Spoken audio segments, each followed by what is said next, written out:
Welcome back to Wolf Guitars and Gear. Today we're going to be talking about fuzz. But before we get going on that, make sure you hit the subscribe button and make sure that you hit the bell so that you get all future episodes so that you don't miss any of the great things we have coming up.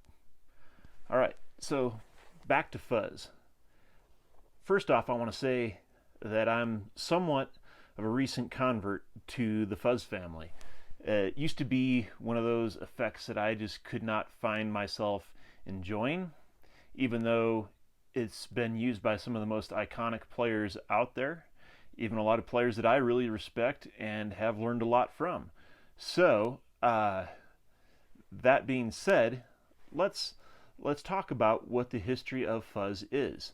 So, back in the 50s, the unlikely start of fuzz actually came from a country song that was being recorded, and one of the channels on the mixer messed up and started fuzzing out.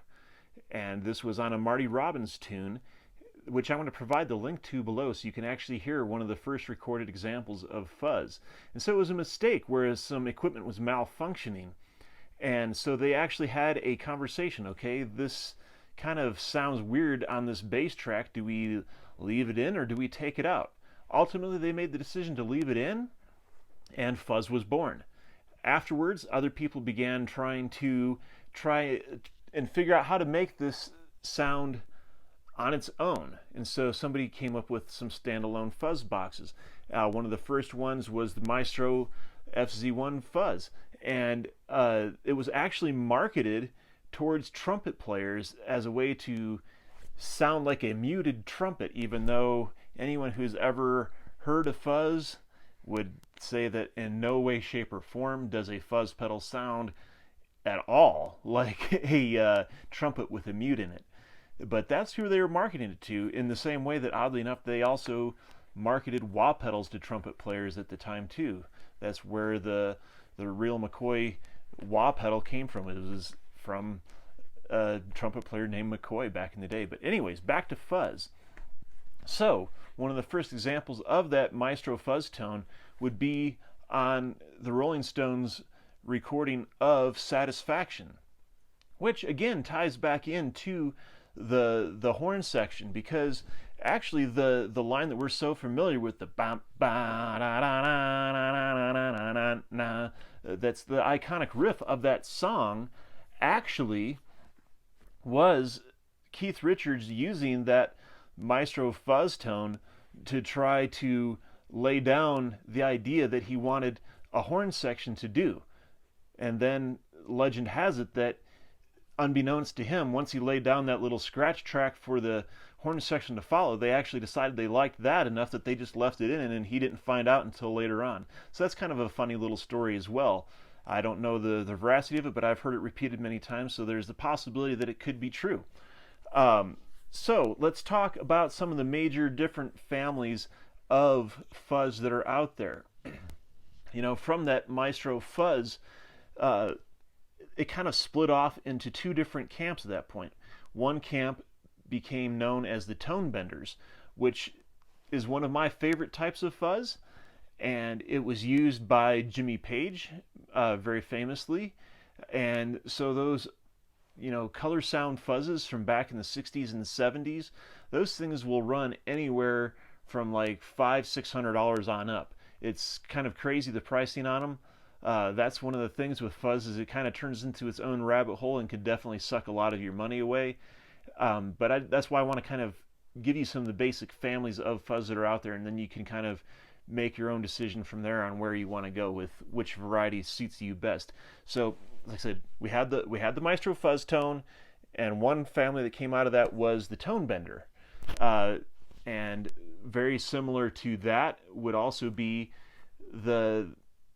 what became the Dallas Arbiter fuzz face, which was very famously used by Jimi Hendrix. You know, Satisfaction is one fuzz tone that we're all familiar with.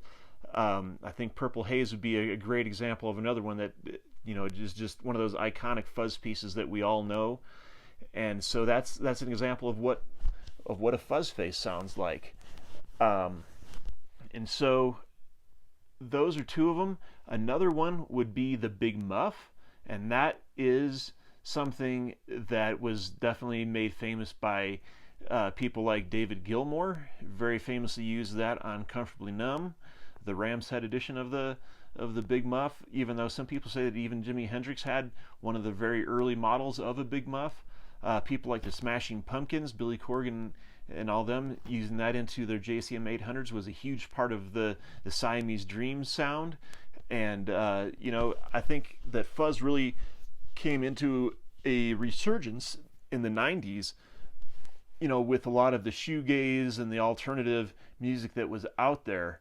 And now it's experienced, I would say, even another resurgence in more modern years as, the doom, stoner, sludge sound has kind of become a thing. And so that's a huge part of that sound as well. If you want to know more about that, I'd recommend that you check out the Fuzz Lord Effects channel. He has a lot of great episodes and content talking about fuzz and how to use it, and he designs some very interesting sounding fuzzes. So I'd recommend his channel if you have some interest in doom as a genre, to check it out there. So some modern varieties that are perhaps more accessible and easier to get your hands on than some of those old vintage ones that we were talking about. Here is a tonebender that's on my board. This is a Love Pedal Bone Tender. Geez, that was pretty simple to figure out. I love the sound of this thing. Sounds great. I have a fuzz face, but I can't seem to find my hands on that right now, which is kind of frustrating. Otherwise, I'd show you that. Some other ones, like I said, I have the Green Russian Reissue Big Muff, one of my favorite fuzzes there, as well as I've got the Matthews Effects Ghoul. Both of these are Big Muff style fuzzes that are out there, and there's so many different varieties of Big Muffs. It kind of takes playing various different ones to find out which one is for you. Some other fuzz pedals that I would super highly recommend if you're trying to figure this out would be the Earthquaker Devices Hoof. I think that one is fantastic, as well as the Earthquaker Devices Park, which again was kind of one of those tonebender-ish type of fuzzes. And so I think that's a place to start with it anyways. So what does a fuzz sound like? Obviously we kind of touched on Satisfaction and Purple Haze as kind of some iconic examples of what fuzz sounds like, but what it's actually doing, as opposed to, we talked already about overdrive pedals and distortion pedals and how they kind of do their own clipping. Well, fuzz clips in its own way. It's transistor based most times, although some of them, like this one here is an op amp based fuzz. It amplifies the signal and clips it internally, and a lot of times it turns it into a very square wave type form. It's the most extreme between fuzz, distortion, and overdrive out of any of them. It's very identifiable. It has a lot of sustain, and so it has a lot of applications that are very interesting in things you can do with it. There's everything from gated synths, there's sputtery synths, there's dying battery, there's, you name it. There's so many different types of fuzz pedals out there that you can get so many different sounds from.